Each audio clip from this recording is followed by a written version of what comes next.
omuyimbi ali eyo sembera celebrity ali eyo sembera nagamba ko abantu njagala kwogera ku corporate companies and today is what I'm going to be talking about. There is an exploitation going on with corporate companies and it's something I want, okay, from my view, over the years edda companies nezo zagabanga sente kati botunulira diru ya Bobby Wine ne MTN if they yakabiriti basi yero bad branding ira munayo bichi ezo sente betwali tuli kukugula we nyumba ye yatunyonyola tizezimu ku sente ze yazimbise nyumba ye oshegera so you need to understand that it was lots of money. Yes. Ne onako olwa 800 plus million. Yes. Onako olwa lero company ja eyagala obere influencer wayo. An example is this. You're going to find a musician. For example, let me give an example. Lydia Jasmine. Obaka ngambe Waiki Benda. Aina 2 million followers on all his platforms altogether. Facebook, Twitter, Instagram. He has 2 million followers. Company J emugambe nti we are willing to give you 1.5 a month for you to influence for us our product. 1.5. 1.5 million a month. That is roughly $500. Now, bogata munola vis-a-vis because there is a company that approached me recently. Nempisibwa bubinyo Kyamagero. Yangambe mpa $5. Atemba we metrics zange za social media. Analytics simanya nina abantu bameka engagement yetusewa gure nemubuzo mvubuko oli yaleta dero nti kati muloza sina magezi because by the time you choose nti twagala ko esakasuko I'm sure bero manya amanyi ga kasuko we gali ne we gakola ki unless you're saying nti gori blocker you muri random ogwa bugi oboshitegera and got me thinking there is so many companies offering that little money. Abana they are offering swaps. Orina gama antikati maybe I'm a beverage company. Maroga na uliro waspa agenda ne bamunyiganyiga massage ne ba Oshtegera. Orina jana ateka yo spa. Mungende ku ino spa. Kati no mubuza nti bodda yo no balaba followers baina. Vis-a-vis Chibamuwadde. Because some of these things, for example, if you're going to a span, it is 120,000. You can afford the 120. Of course. So, but how often do I go to the spa? Thank you. So tell me, is this 200,000 they are giving you plus the spa services worth the publicity you're giving these people? So, companies so gwecho singo kutunira balinga aba exploiting our public. Exploitation. Kati ataba yimbi bafene babera n'obuzibu. Kati sawe na abana ba TikTok abo balaba baba wobusente. TikTok. Oh, social media. TikTok, my TikTok kati etambula. TikTok etambula nnyo kati creating nnyo abana abapya they are creative buying ngeri je bagatakata mu video bwabwe biki. And a person is having 2 million followers. Nenga to mumanyi to mulabanga nako na koita nakao. But maybe they have impact, of course. By the time you have 2 million followers, to bera wa kusaga ngatoziguze. Well, ori najja na akuwe mitwala 5 omwezi. Nze nkiraba bulala. One, abali ku TikTok nga bakola. What is the end goal of their content? Because TikTok benda abasinga babera bayimba abalala boogeza bantu abalala bagatta obubwani batekamu effects and it's playful content. Kwagamba mu media tukiyita heavy content delivered lightly. Nze kyendowooza company temuzinenya kuba exploitinga.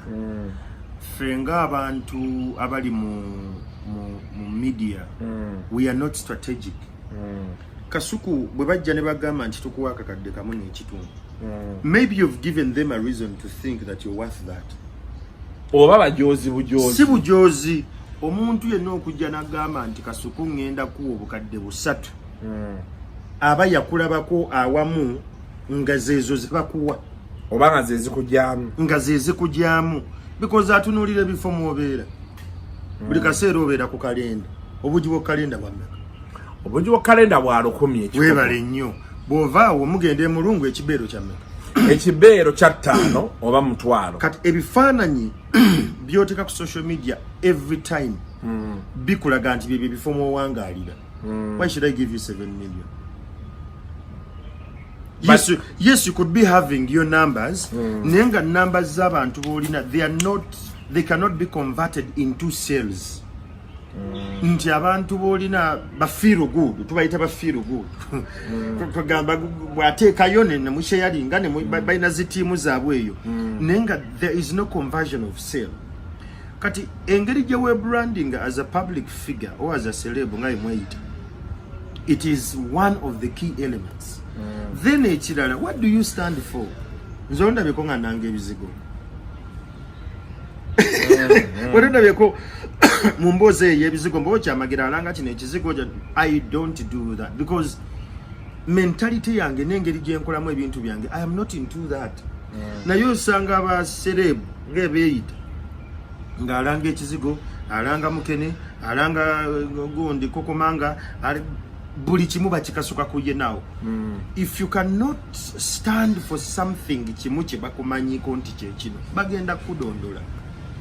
Ekyokubiri batunuulira needs zo. Bw'obanga oli ddala oli muyimbi, basic needs oteeka okubanga tezikweraliikiriza nti mafuta, yaka, DSTV. Ebyo oteeka okubanga abimala dda because among your fans mulimu bamanager b'amafuta essundiro ery'amaanyi, mulimu abali ku DSTV nga balina say y'amaanyi, but we don't take time to check on the people who follow us. Tupostinga ne tudda mu byaffe notagenda kusoma comments. Nebo ddayo n'osoma waliwo abantu bolanga onaakola eno. You start to weigh n'ogamba kati neetaga critical mass weight gye ngenda okutambula nayo. Waliwo eyampa service awo ku sheeru y'ebukoto omukyala naye muna I didn't follow up. Ndowooza okiraba kubanga mulowooza muli bakitalo. Nagamba service sigijja wa Fadoolo. Musajja wange wali mundeeba. Kati anti kyenkulaga kyekino, yes you're loyal on that end. Naye bw'okwata kaadi eyo n'ogifuna n'ovuga emmotoka ya madamu n'ogenda kushera awo amafuta n'ogajjawo ne weeyongera yovaako ki? Tewali. The ego-centric approach gye tulina nti tulinamu gali amampa ati ndisita bajja kunoonya, tebagenda kunoonya. Tebakunoonya. Mulembe gwe tulimu, it's about strategic positioning. Mu Uganda wano sinnafunayo muyimbi kwegamba ali strategic for what they believe in. Nti abayimbi bamanyi ne zibayita SDGs, Sustainable Development Goals za UN bazimanyi. Tebafuddeyo na kutegeera bintu ebyo. Ne bw'obeera nga ddala oli muyimbi n'ogamba nti I have my numbers, n'abantu abansikiririzaamu. Bwe mba siri ku stage, what do I stand for? Ng'ovuddeko okubeera mulungu, ng'ovuddeko okubeera mu studio ne mwekubya ebifaananyi ebyo. What else do you do that impacts society? Bwe tunatandika okutambuza narrative y'emboozi ne tugitunuza eyo, we are not going to look at bano abatuleetera buddiiro nga bwa $5 simanyi $10. You start to look at big funders. Twakava mu Glasgow, UK, twakava mu climate change conversation, COP26. Eyo emboozi singa waliwo wano omuyimbi ali strategic enough n'agamba nze ngenda goberera emboozi y'omu Glasgow, ngoberere climate change, ngoberere kwegamba ekosa etya abantu muve just mu planting trees nedda. It has a wide range of commodities. Erina renewable energy. Can you be the artist that advocates for innovators abakoze ebyo noba posting nga tebakusasudde na kusasula, so that the funders on the other end batandika okulaba bamanager bamanaging abayimbi bano batunulira kuzibayita national and international agendas bazimanyi ebibeera ku mawulire, because singa omuntu ajja ne packaging, for example n'agamba nti agenda kubeera mu climate change oba mu renewable energy conversations, manager we n'akola drafts entuufu n'aziwa NGOs ezikwasaganya ebintu ebyo ne bagamba gwe tugenda kussa ku retainer buli mwezi tugenda kuwa $50,000, but this is our activity calendar. Ojja kutambula tugenda mu Eastern Uganda, ogenda omeetinga abakyala bano, ogenda bayimbiramu owulize n'emboozi yaabwe. That's how you make money. Leonardo DiCaprio ye goodwill ambassador wa climate mu nsi yonna. It's not by accident, but management team yatula negamba bw'aba tazanya mu kintu kye kyako tusobola mu kokera asigale nga valuing, and he's passionate about that. Kati abayimbi baffe ebyo tebabiraba. kati bajja sigala babadondola. I don't blame the companies ezijja nezibawa kakadde kamu nezibawa ki, because that is how you've branded yourself as such. Because if you have impact on people, if you have numbers on people, strategically stand for something. Bobaka ekintu kyoyimirira kati nze nyimira ku lwa muntu wa wansi any day anytime. That is my amplification. So kitegeeza nti omuntu bw'aba alina ebintu byagala okuwugira n'abantu ba wansi bwankubira n'angamba njagala kugenda mu kitundu kino, I know who you must meet, I know who to talk to, I know how to mobilize them. That's my strength. Gwe omuyimbi ng'oggyeko okuyimba obuyimbi, where are you standing? Katwani yakikola ali omu bebe kulu ye yabuuka mangu n'agenda mu Ministry of Health n'abagamba nina numbers zange bweziti waliwo campaign ezijja njaga mumfuule brand ambassador TB, bamufuula brand ambassador wa TB. Okubeera brand ambassador wa TB bebe kulu kyatabagamba nga nti alina travels zatamanyi na muwendo, nti ye champion wa tuberculosis mu Uganda, alina okubeera Malawi, alina okubeera Namibia, alina okubeera UK. Awo wonna mu kutambula tasaasaanya ssente. Kikyengezako kulaga nti kyakoma okutambula, getting exposed to other different things. Nti ne bwana atuuka okukaddiwa connections ezo zakola, he can revamp, reignite, n'atappinga n'afuna opportunities ezisinga. Naye ng'alabika emirundi emeka ku mpewo ng'ayogera ku tuberculosis mitono. Ku Facebook ye bagamba nti buli mwezi twagala post emu yokka, n'agiteekayo gavumenti amen n'eryoke sharinga n'etambuza post, because he understood that concept. Kati abayimbi baffe, if they can get from that level ne batandika okulowooza nti being a star, you are a star for only a decade unless otherwise. Obeera valid okumala emyaka 10. Kubadde okimanyi ekyo? Gwe wayita emyaka 10 waliwo omugigi omulala okujjako nga weeyubudde nnyo to be relevant after a decade. So how do we be relevant after a decade? Nti wano nga tukyali relevant, buvunaanyizibwa bwo nange okubaako abaana abato be tukwatako ne tubasika, so that bwe batuuka mu mwaka mu kyasa kyabwe nga be baliko, we still have a fiber within the system. We know how to run the system. The models ezo tulina otambulirako. So nze kyendowooza abayimbi balekerawo okugamba nti babadondola. Naawe kasukusaagala ozimbe mutima nti companies zibadondola. What you put online is what so that there is something we are not doing right. No, you're not strategic. Nti luli Bobi Wine yafuna olunaano okuva mu MTN. Today MTN tesobola kuwa muntu miliyoni 10 muyimbi waffe saawa eno. Tesobola because bagenda kugattagatta, bagenda bakuzikuwa, bayinza ozikuwa. Ne terms and conditions byabweziti. Twagala posting ya buli mwezi ku social media zo, tugenda kola tuogenda tambula naffe, tugenda ate bazikuwanga nyingi za mugatte mulundi gumu. Olumu banna Uganda mbagamba nnyo buli bakuwa ssente ze Uganda zikwata ozizze mu dola olabe engeri gye bakubbi.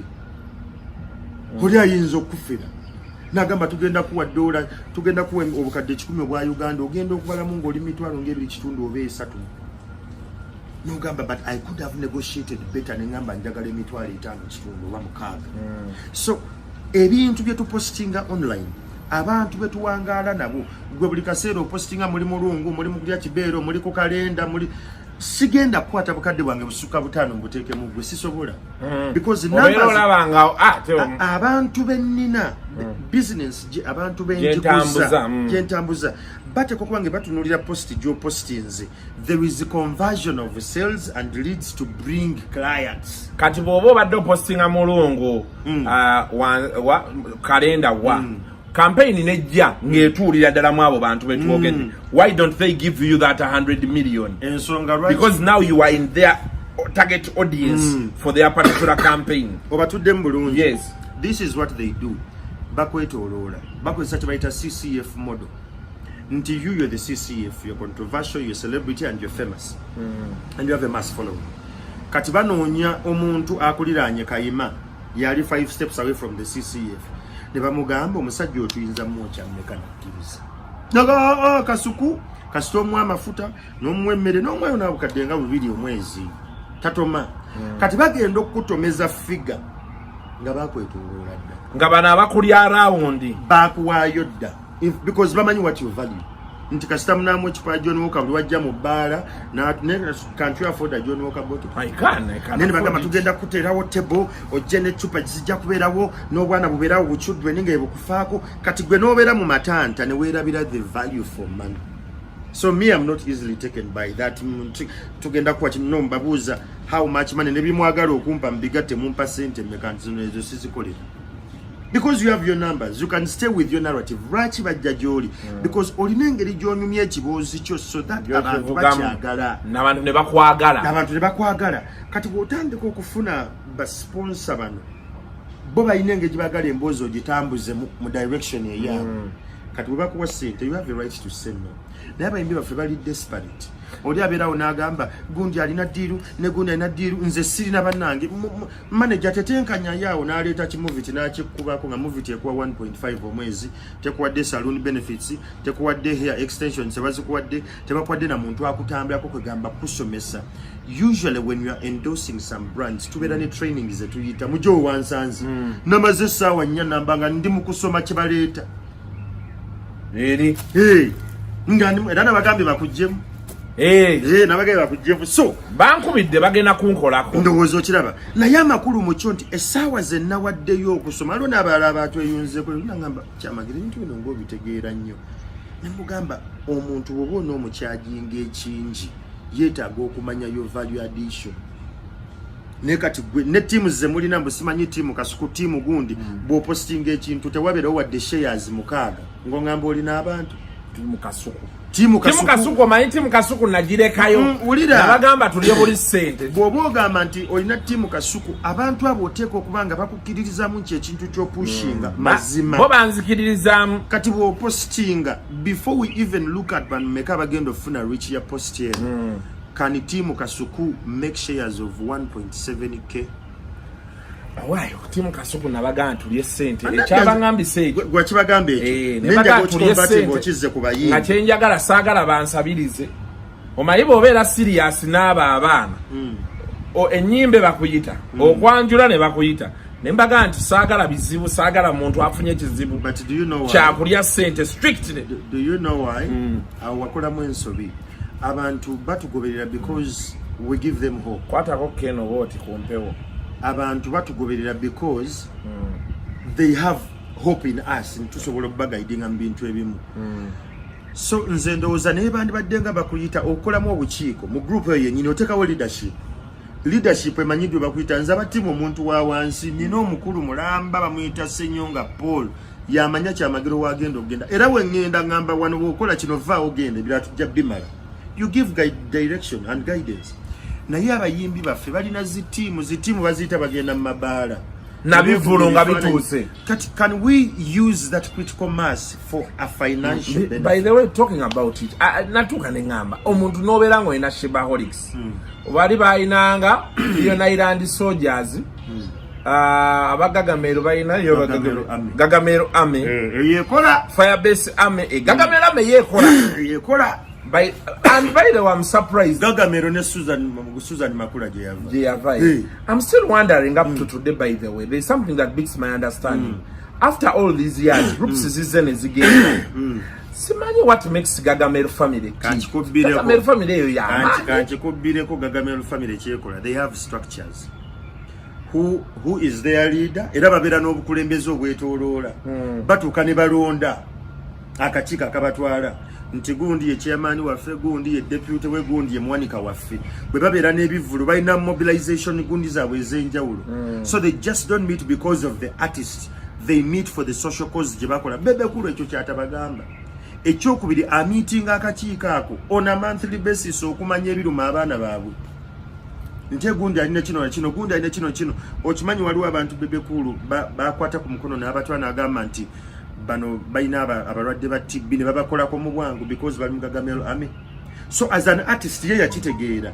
Naye mode eyo abasinga bakyagaanyo gitegeera, but I'm saying it's not too late. Abayimba ffe singa bafuna teams zaabwe ne bateekawo leadership muzo their structures. Nti bw'oba ogenda tuwa deal wait nze mbala nengambe baba agenda kumpa obukadde 10 per month bwentambuza okutambuza campaign eno ngenda kukwatako obukadde 4 obukadde obuna ngenda bussa mu baana abayimbi tuveemu omulugube because abaana bamanya nti bino bye tusharinga ne tutambuza video ne tukola ki waliwo sente ezituddira ezituyamba because togenda genda mbizibu yabwe buli kaseera gundi awasa gundi afiiriddwa kana akasente akava mu campaign z'endoosinga ke kabayamba okutambuza biri ebirala. So if you're signing for 15 million, let the 5 million go to that team that helps them to run the thing. Neka tosobola na negotiating sente nyingi because ziko nakako. Ate tosobola na kulwaninga gundi zo abaana balina amanyi ku social media. Toina budde bugenda kubera you're the brain. These people believe in you. Genda okolebera, let that team run that. Kitegeza nzire mu bintu bya team ebyo. Abantu bankubira abantu bansi ya Kyamagero. Boli wakuddayo mu teams. Have a structure. Teams zibere ne structure, zibere n'obukulembeze. Ate teams ezo zikirize olumu zikuwabuli. Team yange ya amani. Omanyi mu Friends of Kasuku nina mu membe yangulire mmotoka. Bwe zibanga team zo za amani. Ulira mmotoka ne. Team zo bwe zibanga za amani nga tezikongerako ku financial strength gyolina si za amani. Anti kati kyenkugamba nkirowoozezaamu wano Kyamagero nti memba wange oli omusajja oli gwe wakolera memba wange yangulire emmotoka bambi nali mu kiggaya nga tugenda kuziika ate nga yavuga V8 UAP banga lyaddako mugagga naŋŋamba Kasuku namugamba nti kandeke eggaya yange eno mu garaji yali efa bazita batya steering rack yali ku UAP nayo Kasuku kiki ekikuvugisa gaya ezimotoka sizaawa tulina we tukulabira tewali kikuvugisa gaya konze yeye kati bwe tuva mu kuziika naŋŋamba sigaze eno eyange namudropinga wewe kawempe nanga sigaze eno nagenda tunoonye ssente ogule endala nga nkalakata mmotoka mwezi gumu ebiri esatu nanga waito time mmotoka yo kyembadde ngenda okubuuza nga tomujjukiza naŋŋamba nti Kasuku vuga ki mmotoka katutuuka ogenda ku Toyota gi service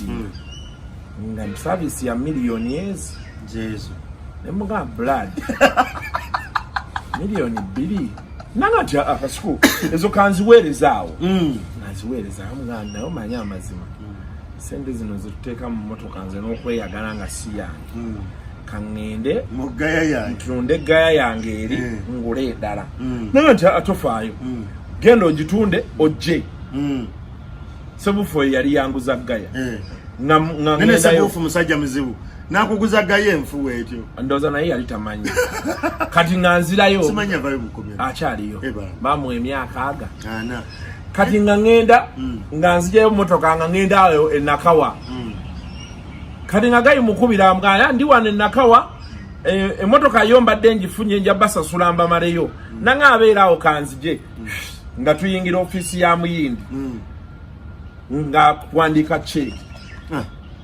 bawandiika cheeki nga agibawa nga nfuluma na mmotoka neze baali bagivaliwinzeemu nga bazinziriza bali bagivaliwinzeemu 16 okitegedde kati nebyo kankuba pate banna naye omwana oyo w'amaanyi ulira oyo y'omu ku bafaani bo lwakuba saamulemeramu nnyo saagalemera mu bantu.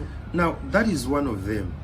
Omanyi singo bira n'abantu batano bwe batyo mu group nti group yennyini esobola okubeerawo ne business models bakolawo ngeezaabwe ne bagamba ffe tuli basuubuzi Kasuku live tuli basuubuzi era tusuubula bino bwe tubisuubula bwe tubitambuza bwe tubitunda era yali akireese eyo critical mass ebeera y'amaanyi naye kati nga tugambe tunoonye ettaka tulunde enkoko basereebu temwagala bakwewozeeko nnyo nga tebakusasula baleke nedda basereebu temwagala tegeera bintu ebyo naye bwe tunaatandika otegeera teams ezo bwe zikola bw'okola teams ezo teekawo structures otambuze ekintu olumu bagundi abamu ba companies ezimu ozikwata ne idle nogenda nokwata kangeze ekizigo ng'ekya moviti nogamba timu yamwe njaga tupushinge moviti ekyewuunya ne mupushinga ng'abantu be basasula ennyo tebabikola bagenda okureviewinga contract yamwe nogaa ne mwalaba kye tukola tukola obukadde 2 lumu tukole ekiddako abaana ngo bawaako 5 bwe mukola obukadde 2 abaana bajje mu bukadde bwabwe 17 manyi obukadde 7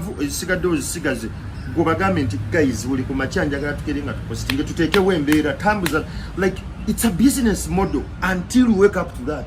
Obwavu bukyabaluma nnyo era bagenda bakuba nnyo sente babawa kakadde kamu bukadde bubiri bw'ebityo because that critical mass yeetaaga okwawo naye sente nyingi we ziri teziri mu bukampani buno sente nyingi ziri ku international, national and continental level. Mbozi kyetambula internationally essaawa zino climate change yaliko buli wamu renewable energy yaliko simba emiti ng'ovudde ne ku by'emiti waliwo abantu abalina simanyi solar simanyi innovation. Can you be that one artist or that one celeb amplifying emboozi ezo? no gamba nze kino kyengenda okwesibako nze ndi nnyo mu family planning njaga nnyo kugamba abantu aba spacings abaana amakaga kugamba amateeke ko wali ngambe bya vasectomy wasima yagala kuko wangambo yagala kola bintu ebi ku baana babiri omu babiri anti namaluza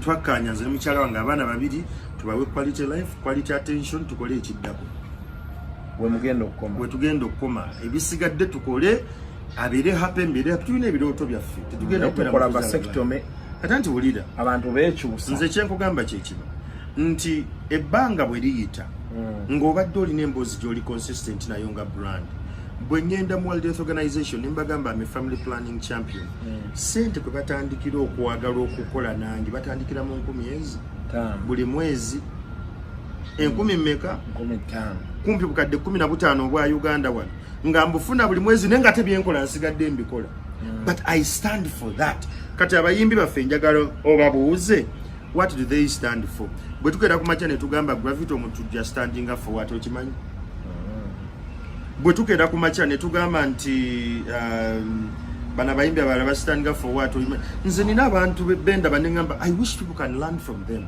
Remo mulaba diru ye nejesa it keeps on going ye yasokayo ne bajjanga bakokerako abalala naye ali loyo ku kyo ye kyamanyi webale nyo yakitegeera because she's a family wife mukyala wa maka brand zezimu eyunira zaagala nnyo abantu abalina family approach abali consistent ne family tebamusanga na kasajja kanona webale nnyo atuterayo abaana n'atukuba sebunya ontegera bulungi now that narrative of being a family person a family stage a family figure brands ezipushinga family units zimwettanira kati ffe tuba tulowooza nti batukuba bukubise bunya kumbe yayina ekintu kyabala eyebera business model nga yawo atambulira era kugamba woba olina ebintu byotunda nga tebitambulira mu kino nze sijja bisobola tomulanako ng'alanga simanyi maanyi ga kisajja tomulanako ng'alanga kumbucha oba ng'alanga guno mwenge gw'olanga guliwa owali omulenge gwe nali nkulaba ng'olanga awo guliwa wild crane oba gwegwo so tabera mu ebyo because ye defining anti ye kyekyo but artists baffe what are they defined for what do they stand for oba kitegeera essaawa zino wogenda mu bayimbi bagamba nti epas Uncle Junior kozi yategeera n'agamba Junior it's an international brand okuginyweza mu Uganda nti nze gwe basoko ye n'akitegeera ekyawe wali amaanyi baba akitaka kiteekamu obudde kyengezaako okukulaga because that is his niche what is your niche gwe artist what is your niche siba artist bokka but yogera naffe ba radio presenter ba TV presenter yes what do we stand for so no busente bwe batuseera businzira ku ngeri gye mweyisamu na biki bye mu posting kati kitegeeza nze okupostinga tuli mu pate mu governor ne governor eri high end osobola okupostinga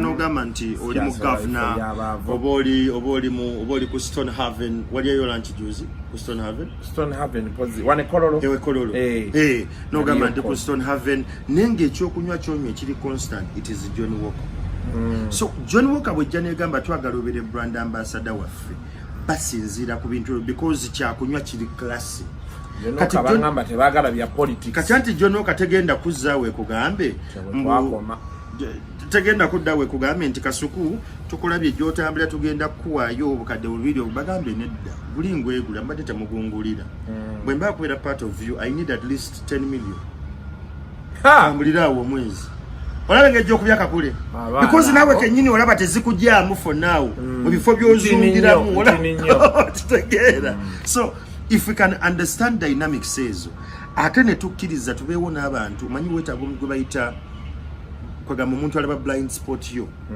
your third eye omuntu ajja nagamba kino kyamagero ng'ejjo kikolamu kigenda kulya because ng'ejjo otambuzaamu emboozi eno abantu bagenda bakuvaako because wawuguse ku nsonga eyo and be honest to take in that uncomfortable conversation so company teziri mu exploiting strategically positioning nfu abantu betuwangaalamu bafu abantu twagala nnyo okubeera mu bantu abatutenda obutenzi oli wakabi wamanyi nabifo by'abaana abo abaana bali ku mutimbagano okubampaana naye bajja vaayo nga ngwamba manyi tokkiriza omuntu okuwaana nga takugattako ssente mbamanyi bw'abanga akugamba nti oli wakabi mugambe waayo wakabi bwange bwe nnina mu bizinensi gy'olina oba gy'oli mu industry mwoli kiki ensobola okukola ekinyongera ssente. By the way now kati challenge etusinga okuba nayo by the way talk about it is meeting these people between abagagga naye namutandika basunga sajja alina ssente naye ye obeera omwongeddeko ki oba ye akwongerako ki ku kyakola. Ebiseera ebisinga byonna bwe batuyita tugende tuba meeting abayagala kugamba I believe in you ndaba narrative gyokola obeera ng'oli ku mpewo njagala kumanya how do I tap into that. Nina musajja wange ali eyo eno ku Foster Kiboga bayitayo bati eyo Kiboga Busunju waliyo Busunju waliyo Hoima Road waliwo ekifo bakiyita Buwekula busibu wekulabe bamuyita Moses ali eyo nali naye ku Monday yampita tuliemu abadde anoonyereza ebbanga naye nga mbeera available evening ate yayina amateeka ge saa 12 zimusanga waka abagagga bonna baba kati yaŋŋamba aveeyo eyo naye alima yalinga mu kibuga wano lockdown nebaako empisa gye yamuyisaamu nadda mu kyalo alima alunda he's a street boy yakolera ku street era okwogera ne kojja oyo kojja kagatto yamukutaddeko yaŋŋamba waliwo omusajja gwe nnoonya biki nga ate kojja kagatto amumanyi ne mugamba jangu otusanga wano kojja kwe kufuna emboozi ezo zonna naye kyoyogedde kituufu ndowooza ye ssaawa ntaapinga Solomoni ono mubuulira amazima kuba alima alunda kati ye baabanga faani wange nga baagamba njagala nnyo kiki kyagenda okukyengenda omujjako ekyo ekibuuzo bw'okimubuuza ajja kubuuza ekibuuzo ekiddako gwe kiki oyagala okukola tomala gatumira muntu nga tomanyi dynamics z'ogenda kukolamu bw'omugamba bwakugamba nti nze nnima nnunda yes mugambe mu ttiimu ya Kasuku Live n'abaana basobola okubeera ba distributor b'ebyo b'okola kati bali abaana ebakola n'okola business model nga kwegamba yeetooloolera ku the critical mass gy'olina Kasuku nze seetaaga kubeera n'abantu bukadde bubiri nga banzikirizamu nga Kyamagero. All I need is 10,000 who are loyal and we have a structure which we are following nga ffenna etuyamba. Ye Solomoni kati mwe mulina abantu simanyi emitwalo ameka naye nga mu mitwalo egyo tumoni muntu asobola kunakuwa mitwalo 2 kati bantu abo bolina musajja yange Solomoni awo ku A+ sebo nkubuuzizaako nnyo omusajja nno mbeera naye nnyo bambi naye nambuuza Kasuku nkukolereyo ki tokimanyi ne mugamba nindaamuko kati kumbe ndi kiyenje nange bulijjo simanyi weetaaga kweyubula otandika okukyusa endowooza kati obuzibu bwe tulina nga ba public figure tugenda ne tulowooza nti tuli bakitalo nnyo tetwagala kusaba nabagamba kamiliyoni kyasinga abantu bonna wano e Uganda ye yayiga okwogera obwetaavu bwe era bwakusanga agamba mugaga gye bali na project eyo gyendika ebulamu obukadde 5 mugaga nambuuza zidda zitya kakati wulira project eri bweti jangu nnyonnyole atambula n'omuntu ali ku project eyo nnyonnyola project oli aginnyonnyola n'annyonnyola omugaga nalaba return of investment namugaga tukole bwe tugenda kwa 2.5 project etambule at the end of the day Kamili asigala gusa ebintu bya gusa naye kati mmwe mubeera mu mampa ati nze ndi sita bandabe nga ngenzo omusajja mpise yakolera ku bondi ntuulaawo ogenza okulaba omugagga otudde mu motoka omulinze yajje gwakulabe. That is totally nonsensical until you start to look at your craft and your talent as a business. Until you need to lobby, you need to consolidate, you need to sustain. Nti emyaka 10 weginaggwako nga mpeddeko biki byonna ebigenda okundeetera ssente bwe tutwikinga endowooza ffe to that kind of thinking tugenda kuba ne ssente.